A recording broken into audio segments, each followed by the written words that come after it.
Good evening, you're watching the news on Croatian television. The Foreign and European Affairs Ministry issued a statement today in which it says Croatia supports its partners and allies in efforts to prevent any further use of chemical weapons in Syria and to protect the civilian population. This comes after the United States, Britain and France launched an overnight missile attack on Syria over allegations that Syrian President Bashar al-Assad carried out a chemical attack on his own people. We feel it is vital to invest further efforts in creating the preconditions for establishing ceasefires, access to humanitarian aid, and we therefore call for dialogue and the initiating of the political process and transition. We believe that it is essential to prevent any further use of chemical weapons and to provide protection to Syria's citizens. The Republic of Croatia is committed to the establishing of an independent investigative mechanism within the framework of the United Nations that would establish responsibility for the attack. U.S. President Donald Trump has called the airstrikes a success, while his British and French counterparts say they had no alternative other than to take military action. Russia has described the airstrikes as a violation of international law. 1 year ago, Assad launched a savage chemical weapons attack against his own innocent people. The United States responded with 58 missile strikes that destroyed 20% of the Syrian Air Force. Last Saturday, the Assad regime again deployed chemical weapons to slaughter innocent civilians, this time in the town of Douma, near the Syrian capital of Damascus. This massacre was a significant escalation in a pattern of chemical weapons use by that very terrible regime. Just this week, the Russians vetoed a draft resolution that would have established an independent investigation into this latest attack, even making the grotesque and absurd claim that it was staged by Britain. So we have no choice but to conclude that diplomatic action on its own will not be any more effective in the future than it has been in the past. Over the past year and a half, Russia has completely refurbished Syria's air defense system, and it will continue to develop it. Airstrikes are no answer to an imaginary chemical attack, but are instead a reaction to the successful progress of the Syrian army. The attack was started on the very same day that a special mission was to begin investigating the alleged chemical attack in Douma. We reiterate, Syria does not have chemical weapons. The second March for Knowledge was held in Zagreb and Split today. Organizers say the main reasons behind the march are insufficient investment in education and media promotion of pseudoscience, superstition, and conspiracy theories. They also cited Croatia's marginal investment into research and development, which ranks among the lowest in Europe, as well as clientelism in the academic community.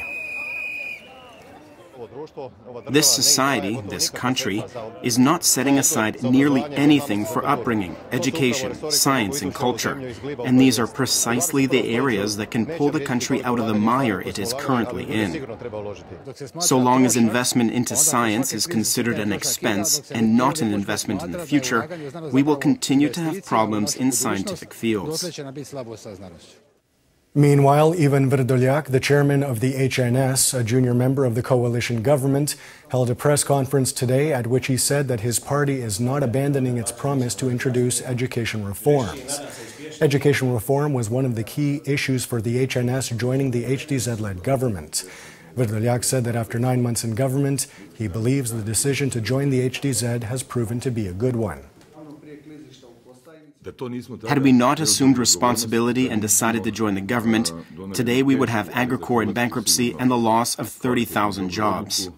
Curricular reforms and the reform of the education system would have been stopped, or worse, implemented by the far right, such as HRT, Željka Markić, or others similar to them.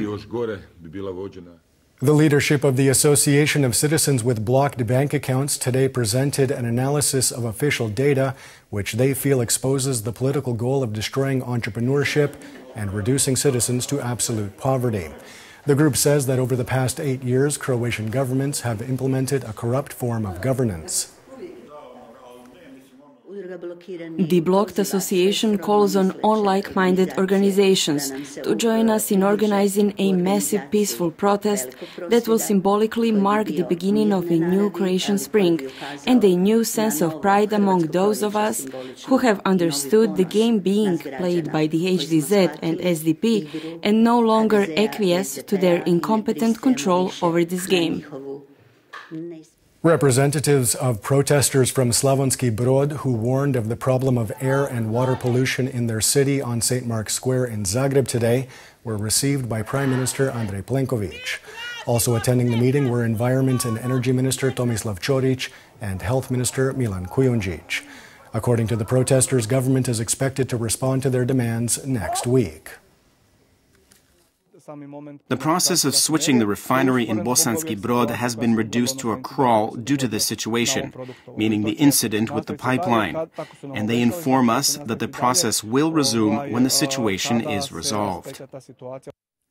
And taking a quick look at sports, PPD Zagreb will play Macedonian side Vardar in the final of the regional Southeast European Handball League tomorrow night, after beating Slovenian side Celje 29-28 in last night's semi-final in Macedonia.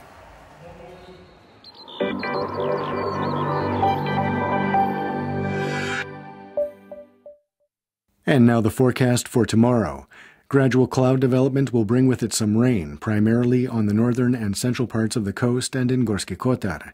There is a chance of some showers in other parts of the country in the afternoon. There will be a mild to moderate northeasterly and easterly on the coast, strong at the foot of the Velebit mountain. Winds will shift to a southeasterly on the central and southern Adriatic in the afternoon.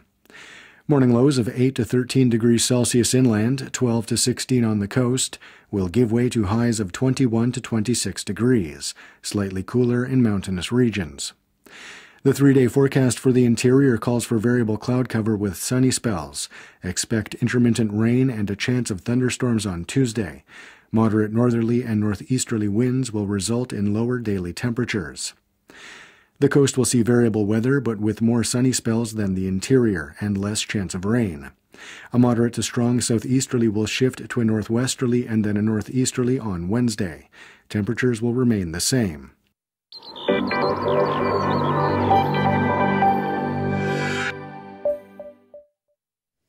And that wraps up the news. Be sure to join us again tomorrow night.